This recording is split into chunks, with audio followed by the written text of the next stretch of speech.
Orang Yahudi mengharamkan anak-anak dia vaksin, imunisasi. Sekarang saya tanya, siapa yang tidak imunisasi angkat tangan? Yang tidak sama sekali. Yang tidak imunisasi angkat tangan. Ada satu orang doang, yang lainnya imun semua. Siapa yang kemarin tidak suntik COVID-19? Satu nenek itu aja, yang lain suntik semua. Pak, Bapak, Ibu sekalian yang berbahagia, kita tak salahkan fatwa, tapi kita umat muslim perlu berhati-hati. Tujuan kaum Yahudi, Bapak Ibu, jelas. Memusnahkan semua umat manusia dengan cara pertama kesehatan, yang kedua makanan.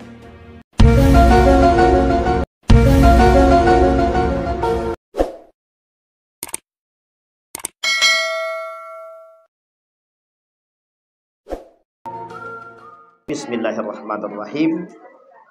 Assalamualaikum warahmatullahi wabarakatuh.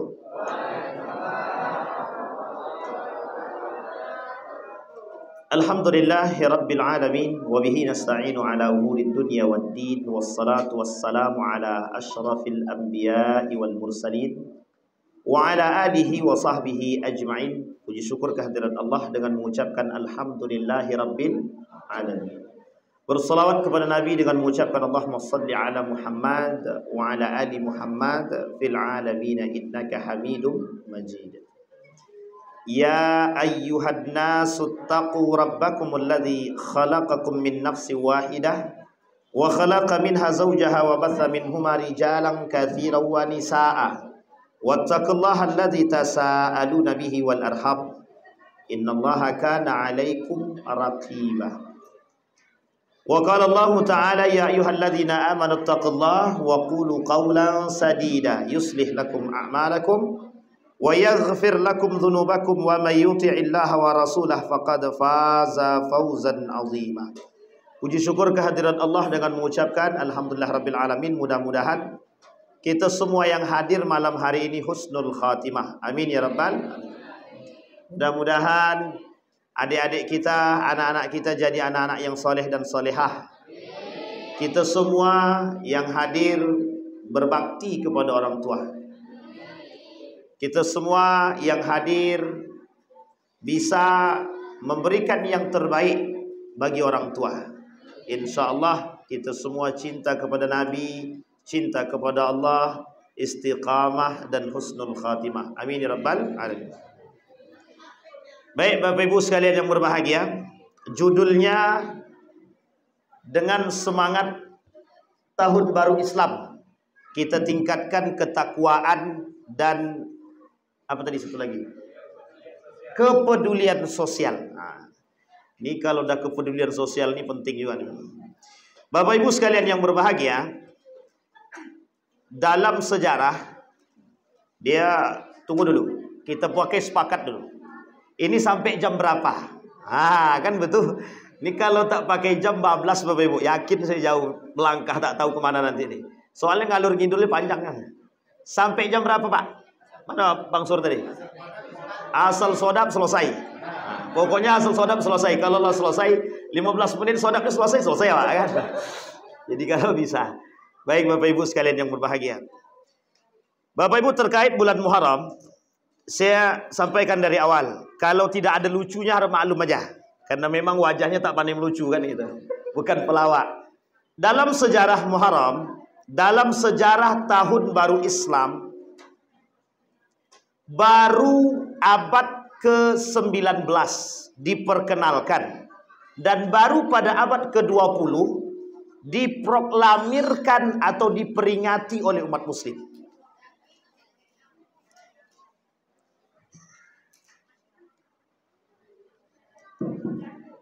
Baik, jadi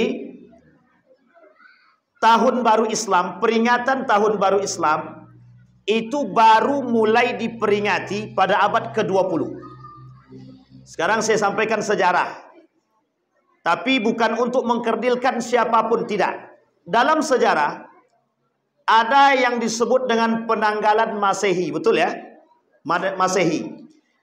Penanggalan Masehi ini itu pertama sekali bukan diperingati, mulai muncul pada masa Kristiani dahulu. Jadi Kristiani itu ada dua. Satu yang dahulu, yang kedua yang terbaru. Pada masa Kristiani yang dahulu, penanggalan itu menggunakan tanggalan Masehi. Dan bulan Masehi ini, semua bulan yang ada di dalam tahun Masehi itu diambil dari nama-nama dewa. Sampai di sini bisa dipahami ya? Nama-nama dewa. Mulai dari Januari sampai ke Desember, itu semuanya diambil dari nama-nama dewa. Jadi yang kita peringati Januari, Februari, Maret, April, Mei, Juni sampai Desember, itu semuanya nama-nama dewa. Kita ambil contoh beberapa nama bulan. Juni itu Janius namanya. Ada nama dewa namanya Junius. Maret ada nama dewa Martius. Kemudian Januari, kalau saya tak salah Januari ini Januarius. Jadi ada us-usnya lah di belakang itu pokoknya. Tapi Bapak Ibu, uniknya sejarah Masehi ini itu tidak banyak yang tahu. Bahkan mohon maaf umat muslim justru tidak mau tahu dengan hal tersebut. Sekarang kita lihat. Mulai peringatan tahun baru Masehi pertama sekali diperingati oleh Paulus, pendeta, pastor pada masanya. Jadi kalau umat muslim mengikuti perayaan tahun baru Masehi, itu sebenarnya sedang mengikuti perayaan tahun baru mereka.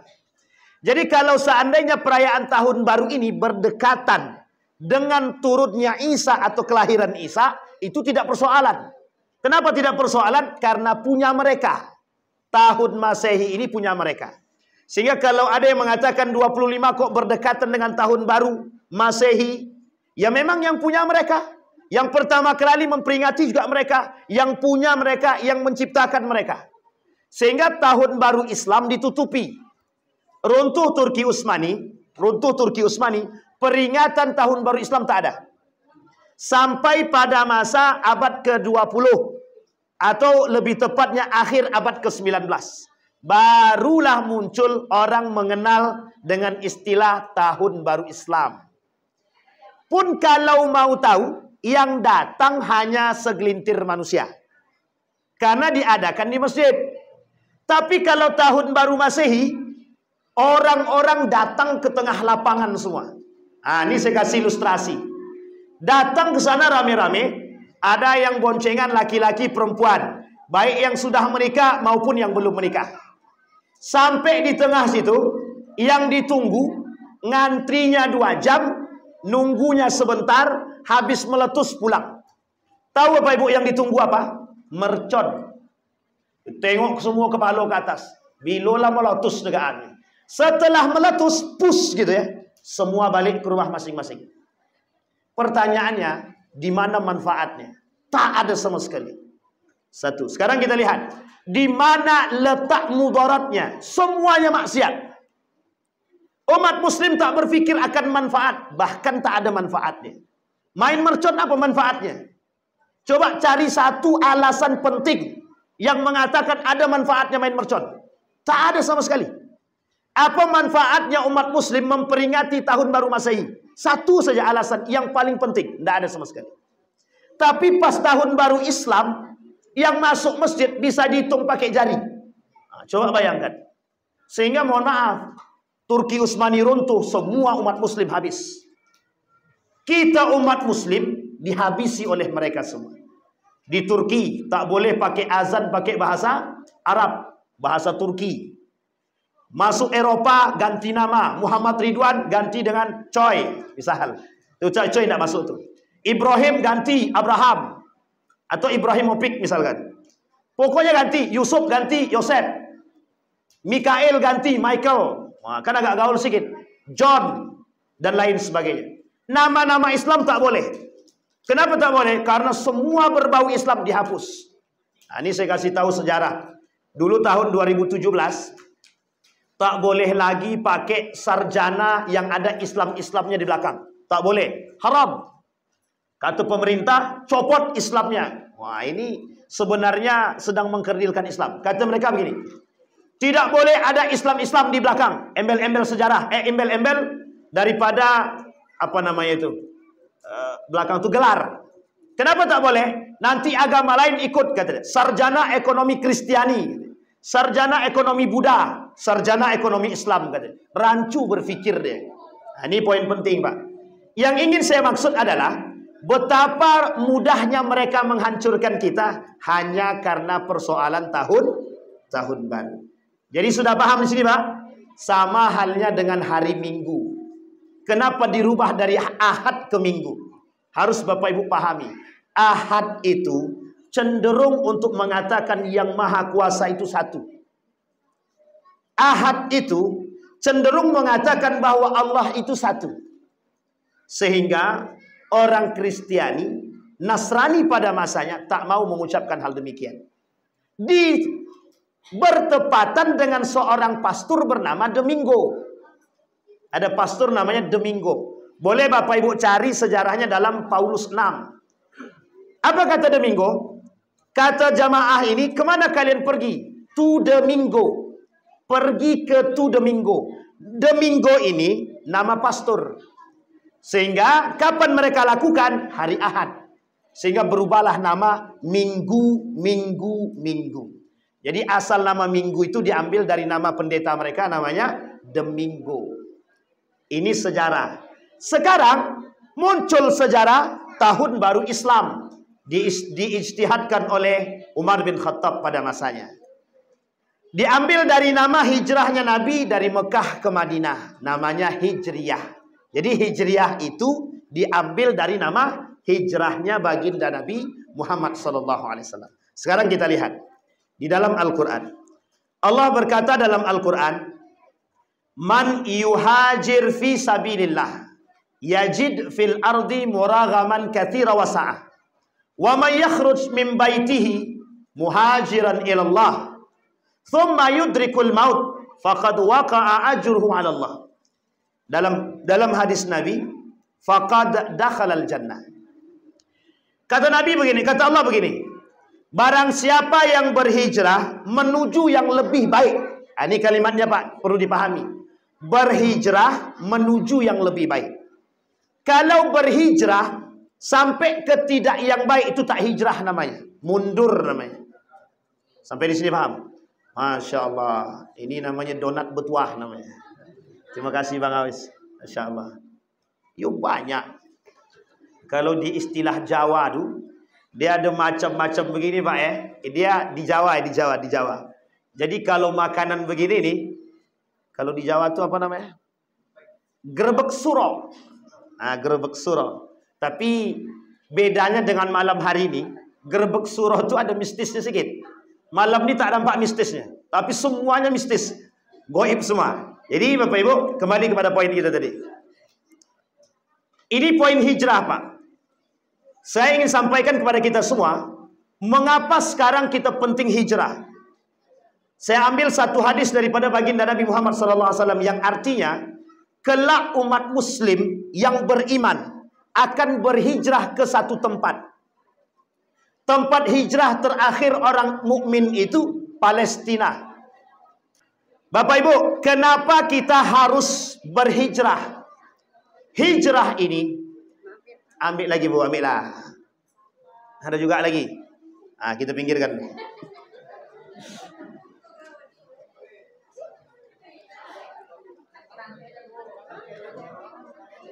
Jadi kalau di depan ini ya memang awak disuruh makan betul. Copatlah selesai Ustaz, copatlah selesai gitu kan. Masya Allah. Ini namanya apa kuning namanya? Tumpeng. Kalau orang Jawa tumpeng apa? Nasi kunyit. Nasi kunyit pakai ayam. Biasanya nasi kunyit pakai ayam dah. Baik. Sudah, kalau sudah kita lanjut. Dah belum Bapak Ibu? Lanjut atau cukup?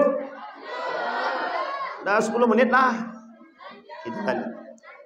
Tapi kita coba agak sedikit ini konsentrasi karena poinnya agak sedikit penting. Bapak Ibu, saya ingin sampaikan satu hal yang sangat urgen pada kita semua. Saya sampaikan kenapa kita harus hijrah. Umat muslim hari ini wajib hijrah.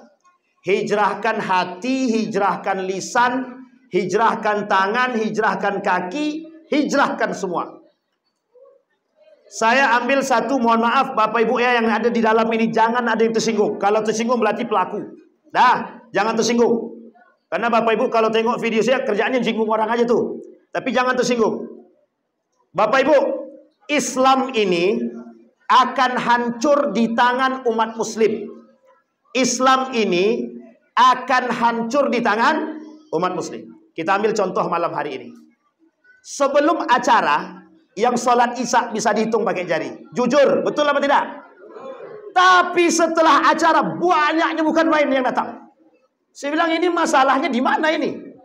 Kenapa yang sholat sedikit, yang datang acara banyak? Karena ada tumpang tadi kayaknya. Pak, mohon maaf Bapak Ibu, mohon maaf betul.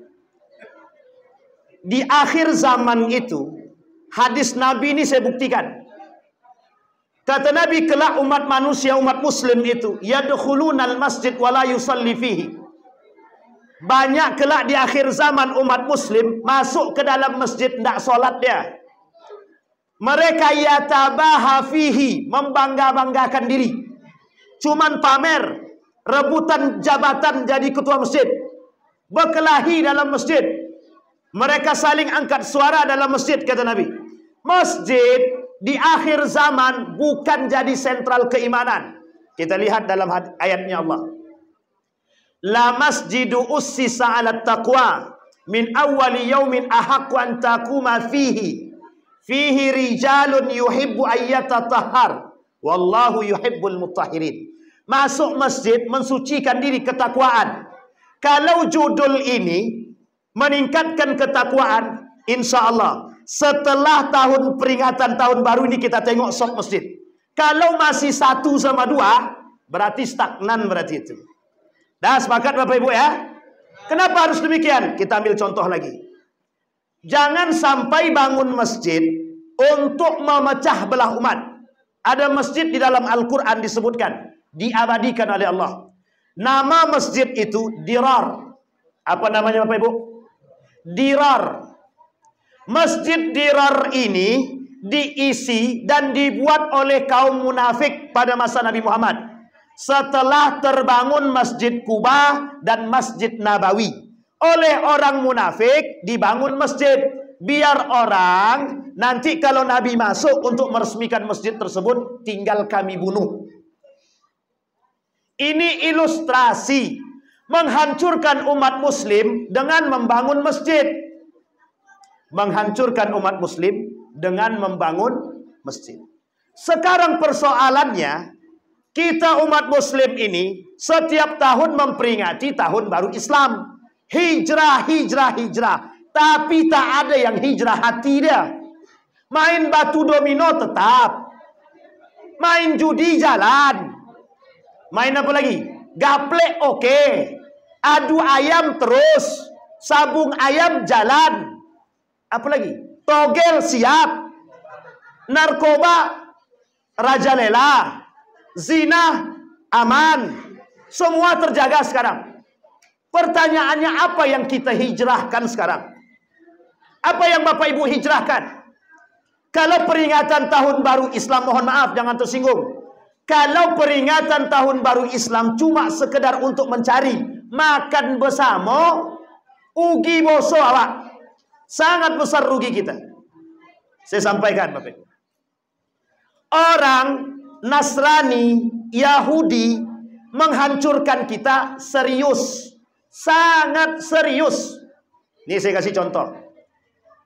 Dari seekor babi, ini tidak sensitif ya kalimat nih. Jangan nanti, oh Ustaz tuh ngomong babi gitu deh. Bukan.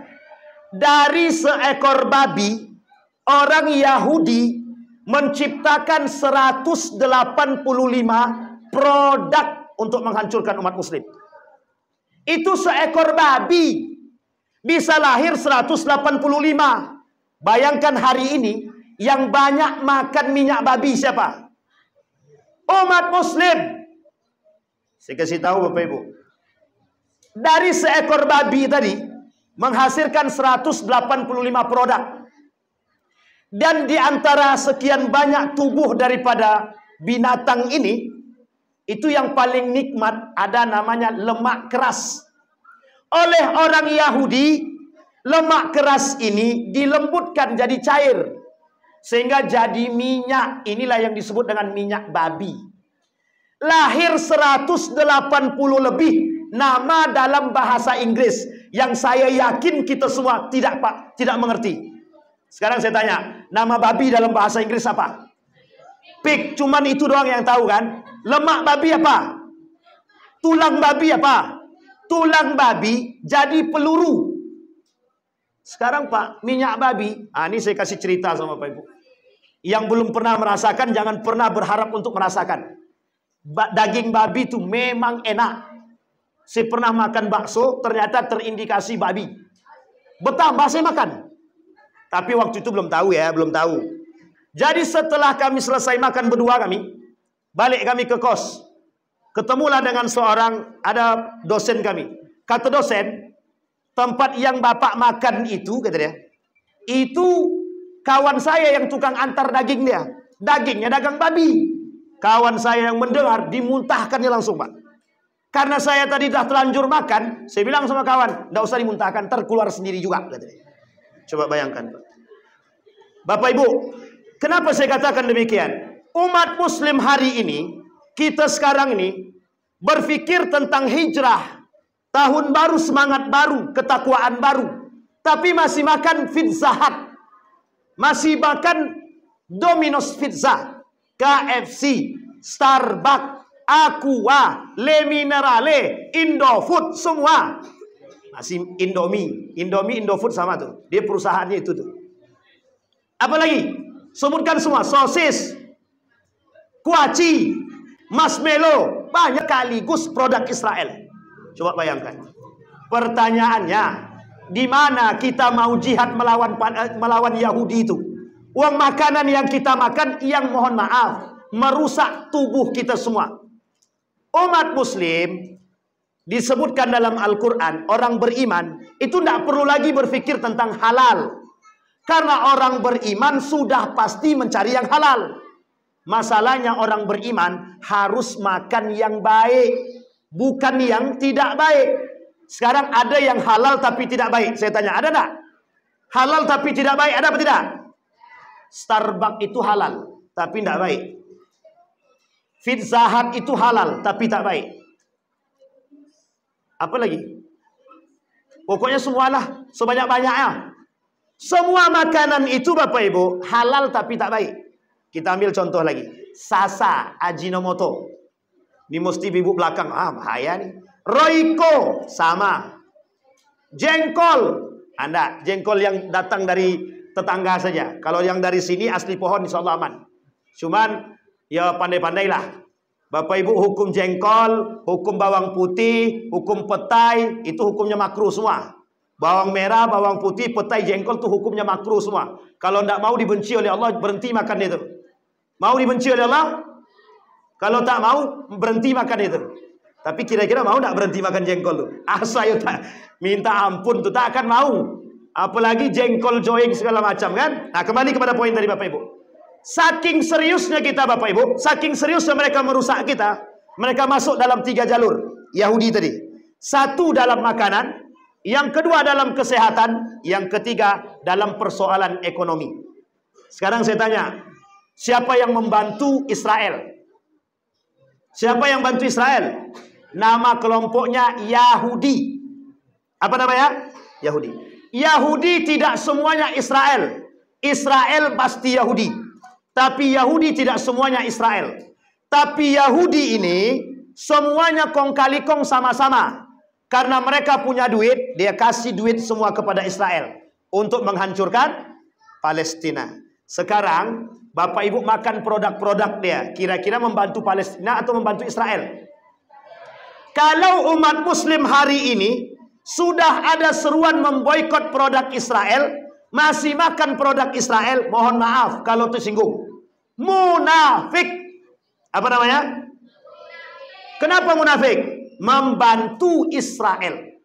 Amerika, Prancis, Inggris, Jerman itu sekutu Amerika untuk menghancurkan Palestina. Sampai di sini paham Bapak Ibu? serius. Yang kedua, kesehatan. Dalam dunia kesehatan Bapak Ibu, kita umat muslim ini dibuat tidak percaya kepada Allah. Sekarang saya tanya, siapa yang menyembuhkan sehat kita, yang menyembuhkan penyakit kita? Paratusin atau Panadol atau Oxycodone? Sakit kepala Ustaz, apa makan? Antalgin. Antalgin sakit gigi. Percaya manusia hari ini yang menyembuhkan sakit itu obat. Sehingga berhasil mereka Pak. Dibuat otak kita dicuci. Seolah-olah yang menyembuhkan penyakit itu adalah obat, bukan Allah. Padahal campur tangan Allah besar dalam menyembuhkan. Yang kedua, orang Yahudi mengharamkan anak-anak dia vaksin, imunisasi. Sekarang saya tanya, siapa yang tidak imunisasi angkat tangan? Yang tidak sama sekali. Yang tidak imunisasi angkat tangan. Ada satu orang doang, yang lainnya imun semua. Siapa yang kemarin tidak suntik COVID-19? Satu nenek itu aja, yang lain suntik semua. Pak, Bapak, Ibu sekalian yang berbahagia, kita tak salahkan fatwa, tapi kita umat muslim perlu berhati-hati. Tujuan kaum Yahudi Bapak Ibu jelas, memusnahkan semua umat manusia dengan cara pertama kesehatan, yang kedua makanan. Bagaimana cara menghancurkannya? Dibuatlah makanan-makanan yang bisa mendatangkan penyakit ginjal, jantung, pokoknya semua penyakit yang tak pernah ada pada masa orang tua zaman dulu. Orang tua zaman dulu makannya jelas. Di mana dapat tuh? Itu kami tanam seorang. Apa yang ditanam? Ubi. Yang dimakan hasil tanam sendiri. Orang sekarang apa yang dimakan? Pizza Hut. Besok pagi mati. Penyakitnya apa? Jantung. Penyakit apa? Ginjal. Cuci darah. 2 pekan sekali cuci darah. Coba bayangkan Pak. Itu penyakit orang zaman dulu ada seperti itu? Tidak ada Pak. Jalan kaki dari ujung ke ujung Pak. Sehat. Sekarang jangankan dari ujung ke ujung. Dari depan sini sampai ke depan pintu masjid kalau bisa pakai kursi roda. Coba bayangkan. Itu umat manusia sekarang. Kita dibuat lemah, baru kita mudah dibunuh, dihancur. Sehingga hari ini Bapak Ibu boleh lihat. Siapa yang berani jihad angkat tangan. Fatwa internasional, ulama internasional berfatwa, yuk kita jihad ke Palestina. Apa kata Mesir sama Saudi? Tak usah ikut fatwa itu lagi gitu. Coba bayangkan. Yang merusak Islam siapa? Umat muslim itu sendiri. Yang melarang kita jihad siapa? Saudi sama Mesir. Saudi kata kami tidak sepakat fatwa ulama tentang jihad ke Palestina. Kata Mesir kami juga tak sepakat. Kenapa tak sepakat Yahudi dengan Mesir? Alasannya satu, merusak diplomasi. Coba bayangkan. Cuma karena persoalan diplomasi, takut Pak. Ternyata mereka tunduk kepada Amerika. Sudah dikasih duit dulu. Mau tak? Yang datang justru lewat lawan musuh kita. Yang menghancurkan Israel juga lewat musuh kita. Siapa itu? Iran, Syiah. Coba bayangkan. Yang berani Iran Pak. Iran punya mental menang. Iran punya mental. Kuat dia Pak. Ketika Reza Shah Pahlavi itu mundur atau dikudeta, naik yang sekarang, itu kekuatan Iran bertambah dia Pak. Di bloknya Selat Hormuz, Pak, apa kata dia? Amerika mau ngapain? Eropa mau ngapain? 1 bulan Pak, langsung krisis moneter mereka. Nah, ini poin penting. Kita umat muslim yang sunni ini harus juga punya kekuatan. Mental kita harus kuat. Berani kita Pak. Nabi mengusir kaum Yahudi dari Madinah karena bikin kerusakan. Sekarang umat muslim sekarang di samping rumah tetangga janda, datang laki-laki bolak-balik masuk, sama sekali kita tak berani menegur. Coba bayangkan. Artinya kita sedang membiarkan perzinahan yang kelak mohon maaf, sekalipun ada ustadz dan ulama di kampung tersebut, kalau kita membiarkan perzinahan, narkoba, kita tak peduli, satu kampung diazab sama Allah. Sekarang pertanyaannya kembali pada poin kita. Apa yang kita hijrahkan sekarang? Apa yang mau kita hijrahkan sekarang? Oh, kami akan hijrah Pak Ustadz dari makanan yang tak baik jadi baik. Wajib. Kami akan hijrahkan Pak Ustadz dari makan yang haram ke yang halal. Wajib. Kami akan hijrahkan Pak Ustaz. Dari mengambil hak yang haram menjadi hak yang halal kami ambil. Harus Pak. Kalau memang mau hijrah, hijrah yang benar. Berhenti korupsi, berhenti suap, berhenti menerima suap. Ini suap kata haram. Di belakang terima juga. Apa hukum suap? Haram, tapi tangan belakang ambil. Gimana kata haram? Sampai di sini bisa dipahami Bapak Ibu. Kondisi umat muslim hari ini. Berkata di depan iman, di belakang rusak bobrok iman dia. Hanya karena pengaruh dunia. Yang ketiga, persoalan makanan. Umat muslim hari ini sedikit yang memperhatikan kehalalan makanan. Sekarang saya tanya Bapak Ibu, siapa yang hobi makan roti Brittok? Katakan, tahu roti Brittok? Yang datang ke mal-mal mesti tahu. Brittok, alhamdulillah kalau tak tahu, jangan sampai tahu. Kalau sempat sampai tahu, ayo. Roti Brittok itu tidak ada label halalnya. Tapi umat muslim banyak yang makan di situ. Pertanyaannya, di mana letak iman dia? Kenapa umat mukmin tak memperhatikan makanan itu? Wajib bagi seorang mukmin memperhatikan kehalalan makanan. Kata Nabi dalam hadis dia begini. La ya'tiyanna ala ummati zamanun la yubali bima akhadha am minal halal am minal haram. Kelak di akhir zaman kata Nabi akan datang satu masa pada umatku, mereka tak lagi memperhatikan mana yang halal, mana yang haram. Yang penting dapat. Nah, sekarang saya gandeng dengan hadis yang lain. Kata Nabi dalam hadisnya tentang akhir zaman itu, himmatuhum butunuhum wa qiblatuhum nisa'uhum wa syarafuhum mata'uhum wa dinuhum dananiruhum. Apa artinya? Yang pertama, tujuan hidup manusia di akhir zaman, perut dia, perut. Tahu Bapak Ibu maksud perut ini? Yang penting Ustaz, perut kami terisi. Mau halal kek mau haram, yang penting perut kami terisi. Pak Ustaz, itu tidak soal Pak Ustaz. Yang penting aku bisa duduk jadi kepala sekolah. Yang penting aku dapat gaji, anak istriku makan. Mau cara aku dapat kepala sekolah dengan suap atau dengan apa terserah. Yang penting aku dapat. Perut Pak, perut. Rela orang hari ini berbunuh-bunuhan hanya karena urusan perut. Kampung Tengah, tukang parkir membunuh kawan sendiri hanya karena 2.000 perak Pak. Ini bukan persoalan 2.000-nya. Persoalannya betapa berharapnya manusia dengan 2.000 tersebut. Betapa berharapnya manusia dengan uang tersebut. Alasan mereka apa? Yang penting dengan 2.000 ini Ustaz, kami, anak kami bisa makan. Coba bayangkan. Mengapa mereka sampai begitunya?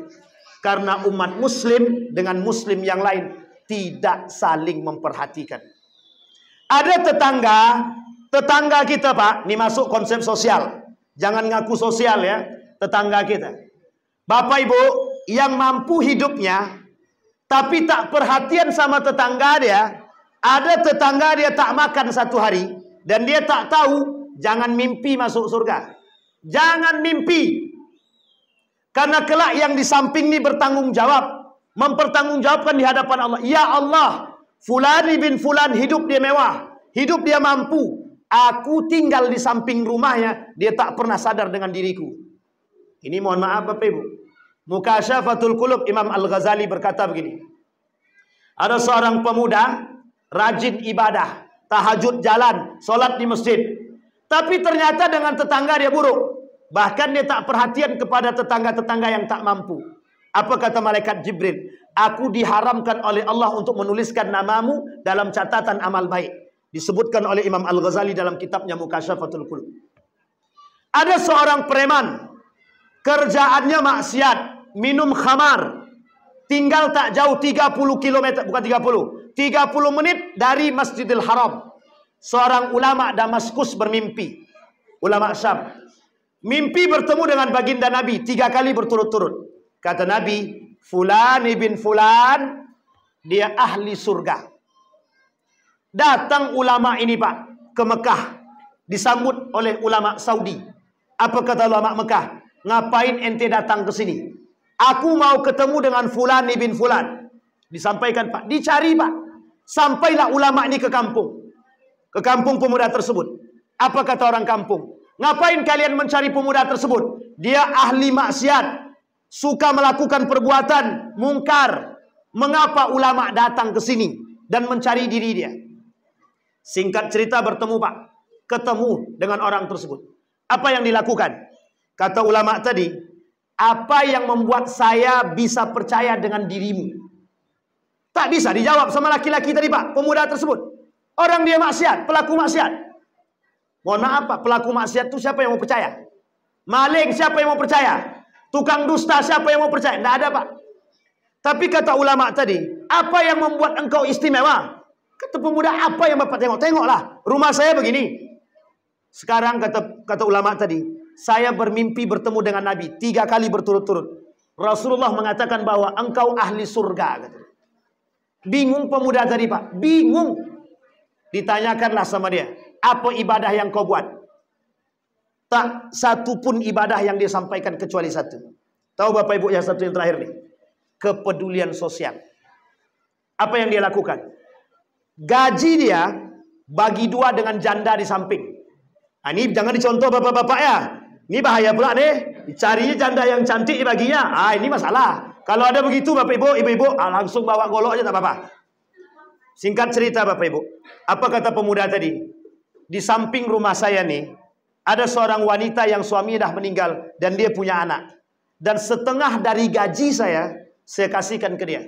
Setengah untuk kami, setengah untuk dia. Apa kata ulama tadi? Ini yang membuat dirimu dikatakan oleh Rasul sebagai ahli surga. Apa yang dilakukan ulama tersebut? Dibawa pemuda tersebut menuju Masjidil Haram yang tidak pernah dia injak sama sekali. Masuk ke Masjidil Haram, melihat Ka'bah, menangis. Salat di depan Ka'bah 2 rakaat salat sunnah. Akhir salat meninggal dunia. Pertanyaannya adalah, hijrah enggak dia? Hijrah dari yang baik. Apa kata Allah? Summa yudrikul maut. Kalau kemudian dia tahu di tengah berhijrah dia meninggal, kata Allah, faqad waqa'a ajruhu 'ala Allah. Sudah sampai niat dia sama Allah. Dalam hadis Nabi, faqad dakhalal jannah, dimasukkan ke dalam surga. Itu baru hijrah beneran Pak. Ini banyak orang kaya memperkaya diri. Cukuplah masa jahiliyah itu Pak. Masa jahiliyah dulu itu jahiliyah betul. Satu memang tak mengerti, yang kedua memang tidak punya ilmu. Kalau orang sekarang ilmu punya, jahiliyah banget. Lebih jahiliyah daripada jahiliyah dahulu. Kenapa saya katakan demikian? Kaya dia, tapi tak sadar diri dia. Kaya dia, sombong dia. Tapi dia tak sekaya Korun.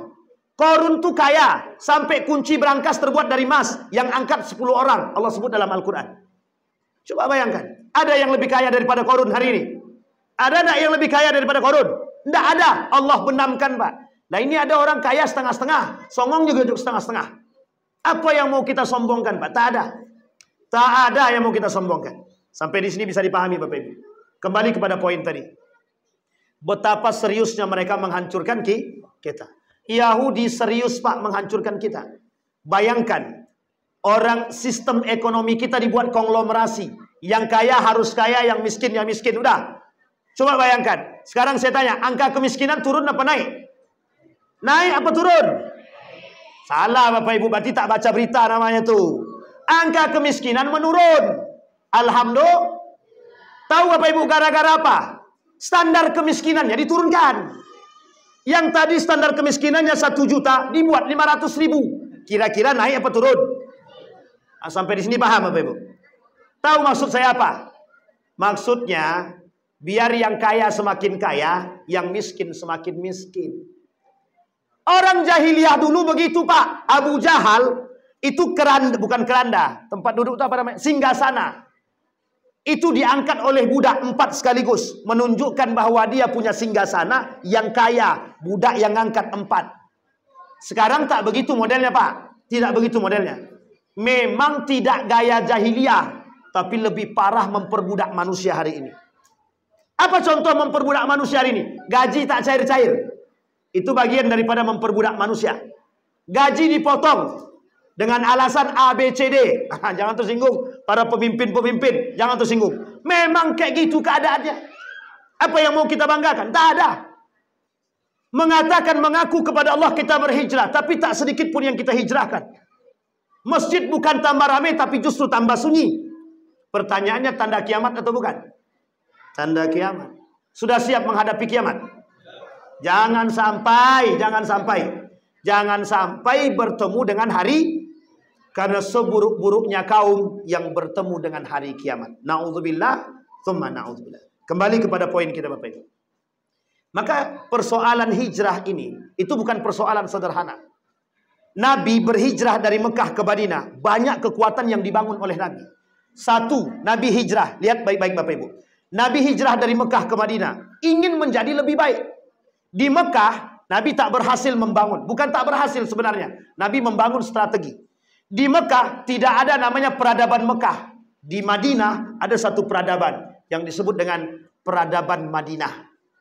Kenapa kok disebut dengan peradaban Madinah? Tamadun, peradaban.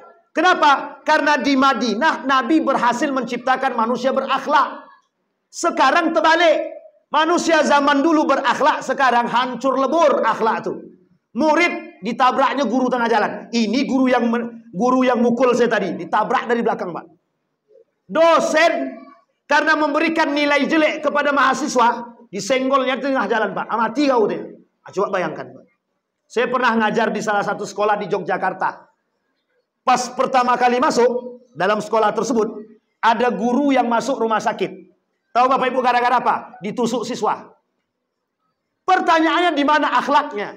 Dulu yang digaung-gaungkan oleh negara Republik Indonesia, revolusi mental.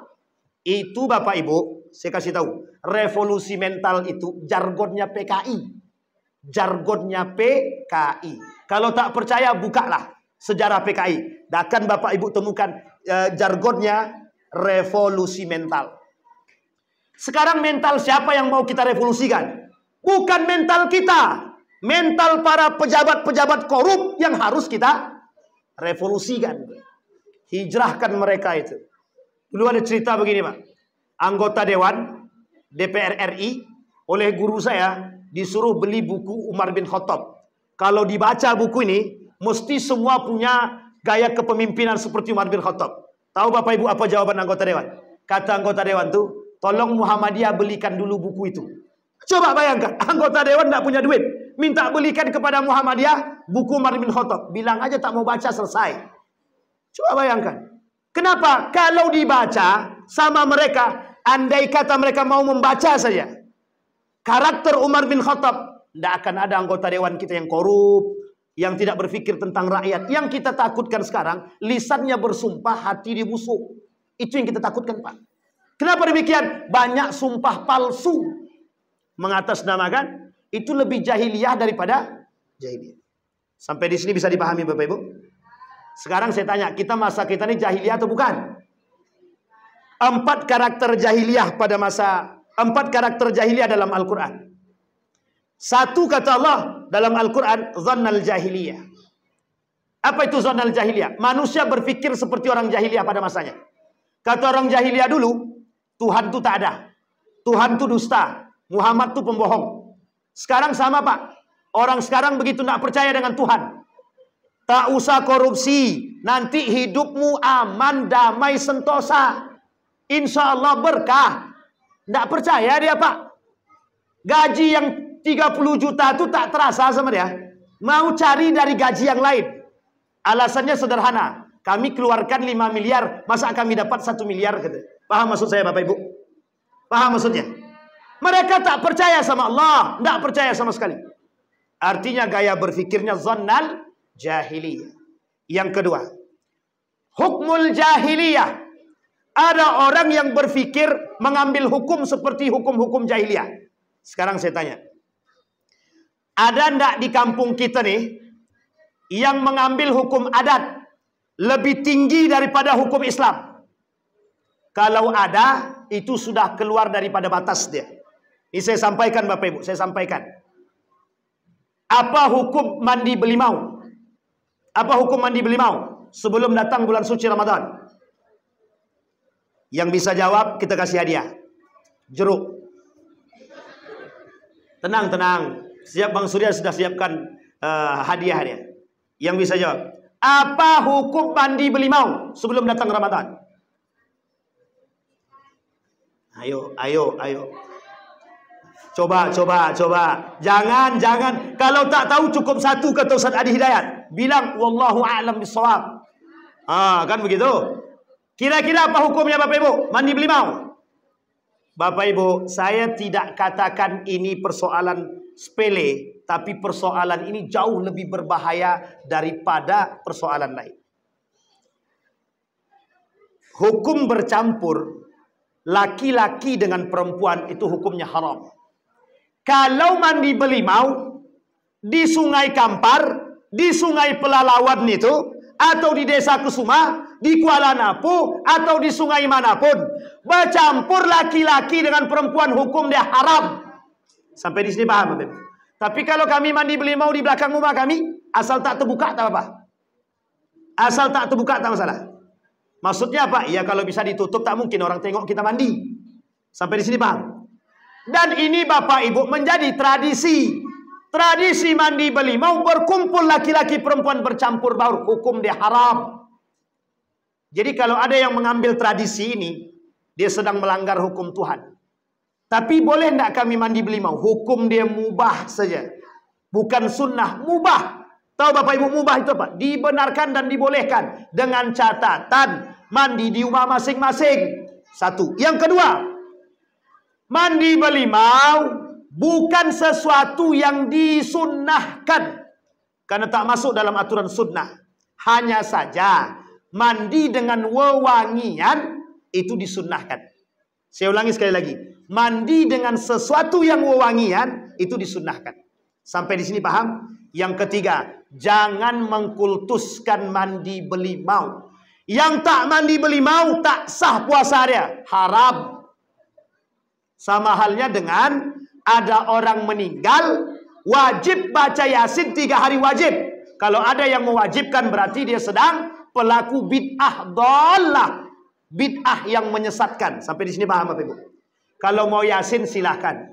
Tapi kalau ada orang tak mau, jangan disingkirkan dan jangan diasingkan, karena hukum dia tergantung pada pandang masing-masing, bukan wajib. Sekarang saya tanya lagi sama Bapak Ibu. Saya dulu pernah melakukan penelitian di salah satu daerah di Riau. Lebih tepatnya saya sebutkan Siak. Kata pemuka adat di salah satu daerah di Siak tersebut, kalau tidak nikah adat, maka dia tak sah suami istri. Maka wajib dia menikah adat. Kalau dia tak nikah adat, nanti kena sanksi. Ini masalah nih Pak. Pertanyaannya, lebih penting mana? Nikah hukum agama atau nikah hukum adat? Bagi Bapak Ibu, bagi di sono yang tidak nikah dengan hukum adat wajib bayar sanksi. Apa sanksinya? Dikeluarkan dari kampung. Coba bayangkan. Itu yang kedua. Hukmul jahiliyah. Jangan berpegang teguh dengan hukum jahil, termasuk persoalan waris. Ini soal waris Bapak Ibu. Mohon maaf ya Bapak Ibu ya, yang punya harta warisan, tidak ada istilah dalam Islam harta warisan bagi bersama atau sama rata. Tidak ada. Hukum bagi warisan sama rata haram. Ini yang sudah pernah berbuat, tobat cepat. Cepat-cepat tobat. Karena sedang memakan hak orang. Hukum memakan hak orang apa? Halal apa haram? Tapi kami waktu itu masih jahiliyah Ustaz. Belum tahu bagaimana. Kalau sudah tahu jangan dilakukan. Tidak ada istilah dalam hukum warisan itu bagi sama rata. Laki-laki perempuan. Tak ada. Haram hukum dia. Sampai di sini paham ya Bapak Ibu ya? Baik. Itu yang kedua. Yang ketiga, tabarrujal jahiliyah. Perempuan yang berpakaian keluar dari rumah bersolek-molek, bukan tujuan untuk suami. Sekarang saya tanya ibu-ibu, siapa tadi yang keluar rumah dia pakai dandan, angkat tangan? Tak ada yang ngaku mesti. Mesti malu mau ngaku. Yang keluar rumah dandan dia tanpa izin suami berdosa. Sekarang saya tanya, sudah izin suami belum? Yakin? Yakin, alhamdulillah. Tak usah sewot bu, tenang. Pertanyaannya adalah suaminya mengizinkan enggak atau terpaksa mengizinkan? Ini masalah nih. Baik. Maksudnya begini Bapak. Kata Nabi, tabarrujal jahiliyah itu begini. Kata Allah dalam Al-Quran, tabarrujal jahiliyah. Ada perempuan-perempuan yang berpakaian bermegah-megahan. Tujuannya bukan untuk agama atau menutup aurat, tapi tujuannya adalah untuk pamer. Ada kata Nabi dalam hadisnya, ada perempuan pakai kerudung seperti pungguk unta. Tahu ya? Orang zaman dulu kalau pakai kerudung kan ada apa belakangnya? Konde tahu ya konde? Pokoknya itulah. Tapi zaman sekarang tak pakai konde lagi, lilit ke leher. Sampai tercokek dia. Tahu Bapak Ibu? Saya kasih tahu ibu-ibu semua, kalau pakai kerudung, tolong jangan diikat ke leher, jangan. Yang mengikat sekarang jangan tersinggung ya, saya tak singgung orang. Jangan tersinggung, jangan ikat ke leher. Tujuan pakai kerudung tuh menutup aurat. Kalau diikat ke leher, mana yang ditutup? Itu belum lagi pakaiannya sewempit tepal, sempitnya na'udzubillah, sampai semua menjerit tolong, kata Pak Hadri. Ditambah lagi sudah sempit, pakaiannya putih transparan. Kata Nabi, itu dia berpakaian tapi telan. Penghuni apa dia? Itu udah paham tuh ibu-ibu ya. Sekarang masuk ke bapak-bapak. Tadi ibu-ibu, sekarang bapak-bapak. Tenang Pak, jangan dikira bapak selamat, tapi mudah-mudahan selamat. Tabarrujal jahiliyah, tabarrujnya, berlebihannya suami dalam dosa tentang tabarruj tadi, membiarkan istri dia keluar rumah dengan berdandan tanpa seizin dia dan melakukan maksiat. Yang kedua, kalau dilarang, kata dia, itu dia peran abang di situ.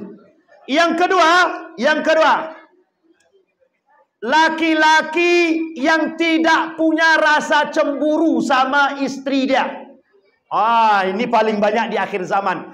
Kalau kami cemburu Ustaz, diminta ceraikan ya kami. Ini masalah juga nih memang. Dia kadang-kadang memang, tapi ini saya sampaikan sama Bapak Ibu ya, ini hadis Nabi. Kata Nabi, perempuan akhir zaman itu lebih kuat daripada laki-laki memang. Maka banyak lahir nanti itu laki-laki takut suami. Suami takut istri. Abang mau kemana? Keluar sebentar dek, ketemu kawan. Udah di rumah aja. Ayolah, tak apa-apa. Takut Pak. Kalau kata bahasa kampung tadi, laki diketiak bini. Itu dia, laki diketiak bini. Tapi ini bukan persoalan tabarrusnya, bukan di situ Pak. Yang dimaksud itu adalah laki-laki yang tidak cemburu kepada istri dia ketika istri dia keluar dan berdandan dan berangkat bersama laki-laki lain. Sampai di sini paham? Sampai di sini paham Bapak-bapak? Itu satu baru. Kalau punya anak perempuan 2 Pak. Kalau anak perempuannya 4, astagfirullahalazim. Ini adik-adik besok keluar rumah harus wajib nutup aurat. Jangan perempuan aja, laki-laki juga begitu. Ini bapak-bapak, mohon maaf ya bapak-bapak, jangan tersinggung. Kalau keluar rumah jangan pakai celana pendek. Itu aurat, ditampakkan lutut, sudah kurus. Mohon maaf. Jangan Pak, jangan. Aurat ini bukan persoalan kita ganteng atau tidak ganteng. Masalahnya kita tinggal pilih neraka atau surga. Jadi jangan kira perempuan yang punya aurat, laki-laki juga punya Pak. Yang harus dipahami. Jadi kita tidak boleh Pak, tidak boleh seperti itu. Kembali kepada tadi. Ini poin penting. Yang saya sampaikan semua itu persoalan ketakwaan Pak. Suami yang tidak punya, yang tidak berani melarang istri dia, menasehati istri dia, suami tak beriman. Suami, seorang ayah yang tak berani dengan anak dia, yang keluar tanpa hijab, yang keluar tanpa menutup aurat, ayah yang kelak dimintai pertanggungjawaban, dianggap sebagai seorang pengkhianat di hadapan Allah. Selangkah seorang ayah, seorang anak keluar dari rumah tanpa menutup aurat, selangkah bapak ibu dia masuk neraka. Selangkah seorang istri keluar rumah tanpa hijab, selangkah seorang suami masuk ke dalam neraka. Jadi Bapak Ibu tinggal pilih, mau masuk surga atau neraka, itu tergantung Bapak Ibu semua. Kalau kita berpusat pada ketakwaan, kalau kita yakin bahwa Allah pemberi, kalau kita yakin bahwa Allah yang membuat manusia bertakwa. Persoalannya adalah bagaimana refleksi Muharram kita sekarang menjadikan kita lebih bertakwa. Sementara kita berada di akhir zaman yang masanya semua mengajak kepada kemaksiatan, yang masanya mengajak kepada kemudaratan. Sekarang saya sampaikan, sudah berapa banyak yang tertangkap di kampung kita nih, orang narkoba. Berapa banyak orang berzina. Berapa banyak manusia melakukan kemaksiatan. Kita cuman bisa diam saja. Mana takwa kita, mana iman kita.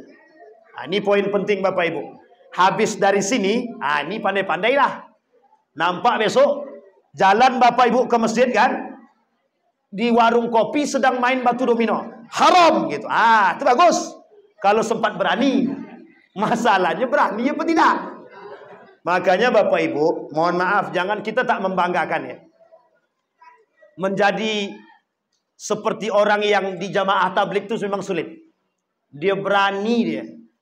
Kita mohon maaf, datang ke rumah orang, ajak ke masjid, dimasamkannya muka, tak akan datang aku ke rumah dia lagi. Itu kalau kita cuman dimasamkan. Kalau orang jamaah tabligh dipukul, dihentak, dibunuh sekalipun masih tetap datang deh. Coba bayangkan, itu bedanya kita sekarang. Yang kita tidak punya sekarang yang seperti itu. Umat muslim hari ini yang tidak punya karakter itu. Makanya mohon maaf, acu tak acu aja kita sekarang. Nih mohon maaf Bapak Ibu ya, kalau saudara kita tak ke masjid, kita biasa aja. Padahal salah kaprah itu Pak. Kalau ada saudara kita tak ke masjid, kita tak ngajak dan kita tidak mengingatkan, kita dosa. Hukum menasehati, memperingatkan orang yang bersalah, hukum dia wajib. Apa hukumnya Bu? Sekarang saya tanya, ada enggak orang yang buat zolim tapi Bapak Ibu tidak ingatkan? Kalau ada berarti Bapak Ibu zolim, berbuat dosa. Masalahnya itu yang berat Pak. Al-amru bil ma'ruf mudah sangat. Sholat di masjid rajin, mudah Pak. An-nahyu anil munkar yang susah Pak. Tengok orang sedang kumpul di rumah sebelah, rupanya anak sekolah sedang ngapain? Ngisap lem. Ngelem semua. Datang tukang ibu kos tadi. Kata ibu kos, "Kenapa kalian ngelem di sini?" Langsung anak tadi, "Ngapa ibu marah-marah?" "Oh tak apa-apa, saya cuman nengok aja," kata ibu. Takut kita Pak.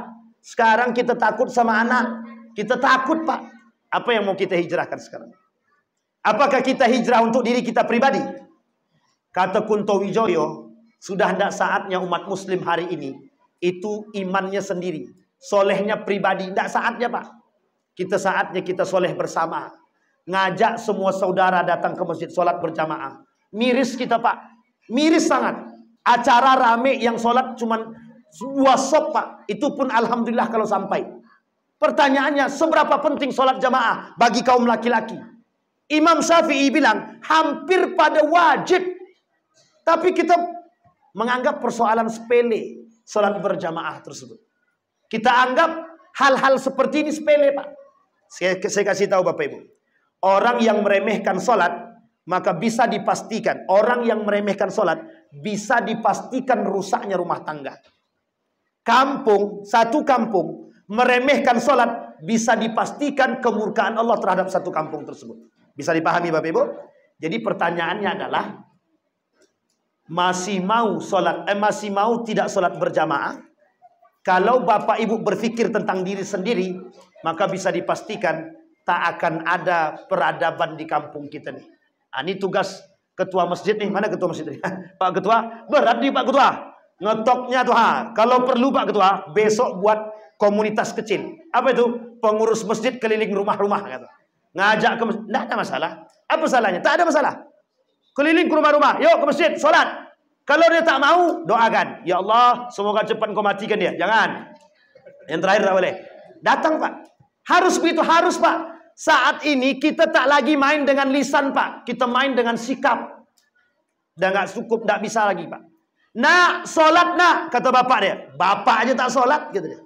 Apa mau sholat dia? Nak, mengaji nak. Bapak aja tak bisa baca Quran, kata dia. Habis kita, Pak. Tak bisa kita ngomong. Maka Bapak Ibu sekalian yang berbahagia, saya sampaikan terakhir penutup dari saya. Ini kalau tak disuruh berhenti, memang tak berhenti-berhenti nih.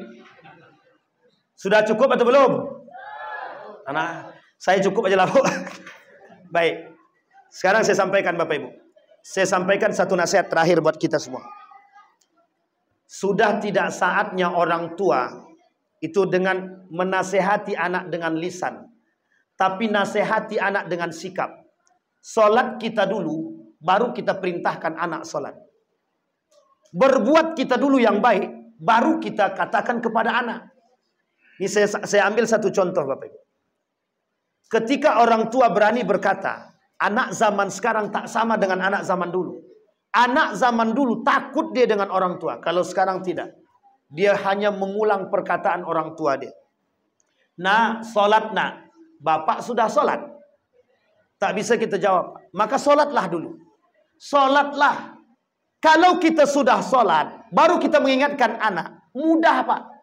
Nabi tidak mencontohkan dengan lisan. Tapi Nabi mencontohkan dengan sikap.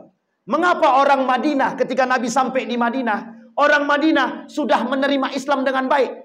Mereka tahu karakter Nabi, jujur, amanah, tidak pernah berdusta. Nabi baik. Sehingga bagi orang yang ada di kalangan yang di Madinah, mereka menerima Islam dengan hanif, Pak, dengan baik, dengan lembut. Di Mekah, semua orang-orang Mekah mengakui, Pak, bahwa Nabi ini orang baik. Akhlak dia baik, sikap dia baik, jujur, dia tak pernah dusta. Semua orang di Mekah mengakui. Pertanyaannya, mengapa mereka tidak mau menerima Islam? Satu saja alasannya Pak. Cuman satu saja. Gengsi. Apa bahasanya Pak? Sama Pak. Orang tua hari ini gengsi. Persoalan agama tidak perlu dengan gengsi Pak. Kalau Bapak Ibu tidak mau menangis nanti, lebih baik menangis sekarang. Lebih baik menangis sekarang. Karena kalau kita menangis kelak, tidak ada guna Pak. Tidak ada guna. Maka hari ini Pak, kalimat yang cocok untuk kita, ku anfusakum wa ahlikum nara. Hijrahkan diri, hijrahkan istri, hijrahkan anak.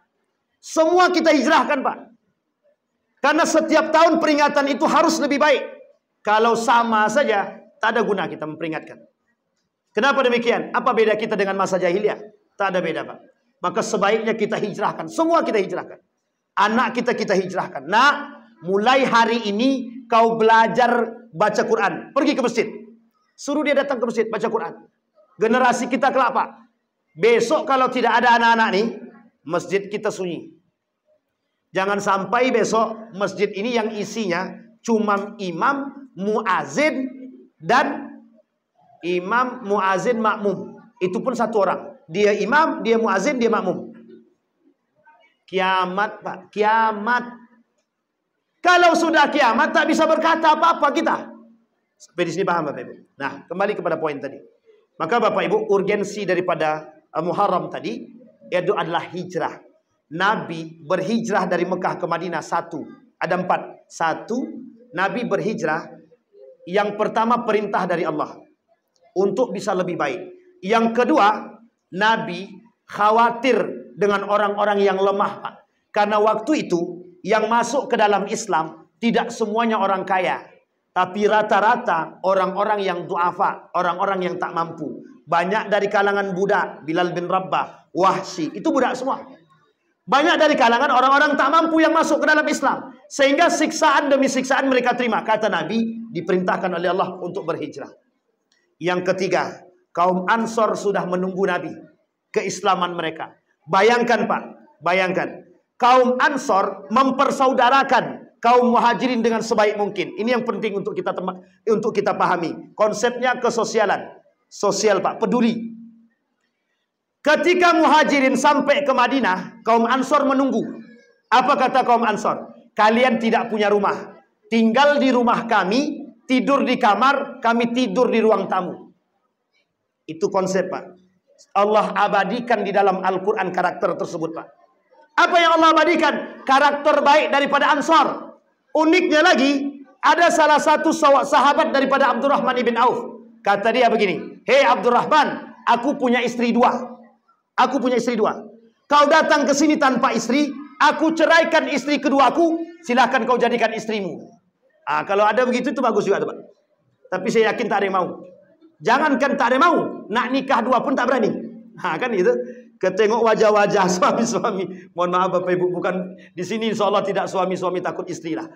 Tapi memang begitu Pak. Saking baiknya Pak, diabadikan oleh Allah dalam Al-Quran. Bagaimana harmonisasi terbangun Pak.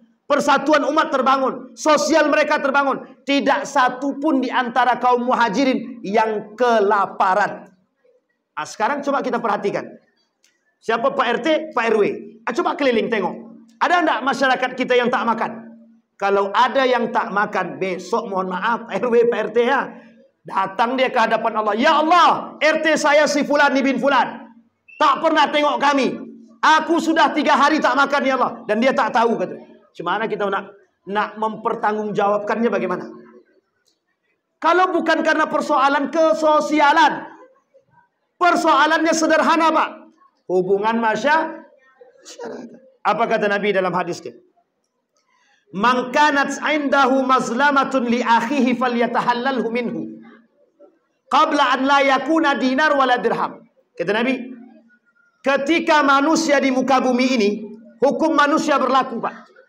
Siapapun di antara manusia yang menyakiti hati manusia yang lain, jangan mimpi masuk surga. Sampai dia minta kehalalan daripada saudara dia tadi. Misal, saya menyakiti hati saudara saya nih, abang saya nih. Jangan mimpi masuk surga sampai saya datang kepada dia untuk minta maaf atau dihalalkan perbuatan tersebut. Kalau saya tak minta maaf, besok dia bersaksi di hadapan Allah. Aku disakiti sama Ridwan kepada dia Allah, kata dia. Kebaikan saya diambil diberikan kepada dia. Keburukan dia diambil diberikan kepada saya. Maka sosial kemasyarakatan Bapak Ibu, mohon maaf, sangat penting. Hablum minan nas, penyempurna hablum minallah. Hablum minallah tidak akan bisa sempurna kalau tidak ada hablum minan nas. Ini poin penting. Maka Bapak Ibu, terakhir saya tutup dengan amalan terbaik di bulan Muharram untuk kita semua. Ada 3. 1, puasa. Yang kedua, perbanyak ibadah apapun. Yang ketiga, perbanyak bersedekah. Perbanyak memperhatikan orang-orang yang lemah. Perbanyak bersosial. Perbanyak bekerja sama. Perbanyak membangun komunikasi dengan baik. Kenapa demikian? Karena mohon maaf Bapak Ibu, mohon maaf. Di sini letaknya, di bulan Muharram ini, semuanya urusan komunikasi. Di bulan Muharram ini, bulannya suci, lipat ganda yang Allah berikan kepada kita semua. Setidaknya, yang kita buat di bulan ini, sesuatu yang baik. Ada seorang ulama mengatakan dari Ibnul Qayyim Al-Jauziyah, jangan pernah melakukan kemaksiatan dan kemungkaran di bulan Muharram, kata beliau. Artinya beliau ingin katakan betapa mulianya bulan Muharram. Pertanyaannya, apakah bulan yang lain juga sama mulianya? Semua bulan punya kemuliaan masing-masing. Tapi setidaknya karena kita berada di bulan Muharram, maka perbanyaklah ibadah tersebut. Bapak Ibu sekalian yang berbahagia, maka apapun yang Bapak Ibu lakukan hari ini, jika disandarkan kepada Allah, insya Allah Allah balas dengan sebaik mungkin. Yang terakhir, jauhkan dari diri kita husnuzon kepada Allah. Zonnal jahiliyah kita hilangkan. Jangan sampai kita rajin ibadah tapi kita masih meragukan kekuasaan Allah. Kita masih meragukan kekuasaan Allah. Bapak Ibu sekalian yang berbahagia, maka perbanyak ibadah, perbanyak sedekah. Apalagi masjid ini sekarang sedang ada gencar-gencarnya untuk membangun, maka tanamkan jariah kita di sini semua. Besok masjid ini jadi saksi besok. Menjadi saksi. Bapak Ibu yang ikut berdonasi di masjid ini, besok boleh minta sama Allah, ya Allah, bangunkan aku rumah di surga. Setidaknya ada 9 ibadah yang akan mendapatkan rumah di surga. Satu di antaranya yang berpartisipasi membangun masjid. Jangan tengok 1.000 rupiahnya, tapi tengok ini dia. Tapi kalau sempat 1.000 juga, sudah tahu kaya tapi 1.000 juga, itu memang kita doakan sajalah cepat. Semoga terbuka hati dia paling tidak. Sudah tahu dia mampu, cuma 1.000 rupiah pula. Itu entah antara pelit dan segan. Segan mengeluarkan duit maksudnya. Sampai di sini paham Bapak Ibu ya? Jadi Bapak Ibu, kenyamanan bersama kita buat bersama. Masjid peradaban kita. Insya Allah. Ada pertanyaan Bapak Ibu? Mesti tak ada. Karena sudah jam 10. Nah, kan gitu. Kalau sempat ada pertanyaan bisa sampai jam 11. Baik Bapak Ibu sekalian yang berbahagia. Mudah-mudahan dari apa yang saya sampaikan, sebenarnya memang mau sampai pagi, cuman saya tak kuat.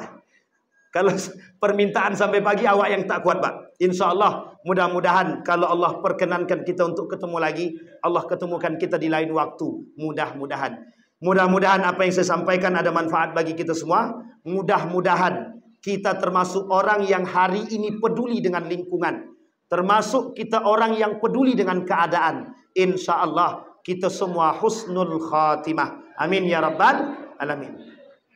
Fa'tabiru ya ulil absar la'allakum tuflihun. Assalamualaikum warahmatullahi wabarakatuh.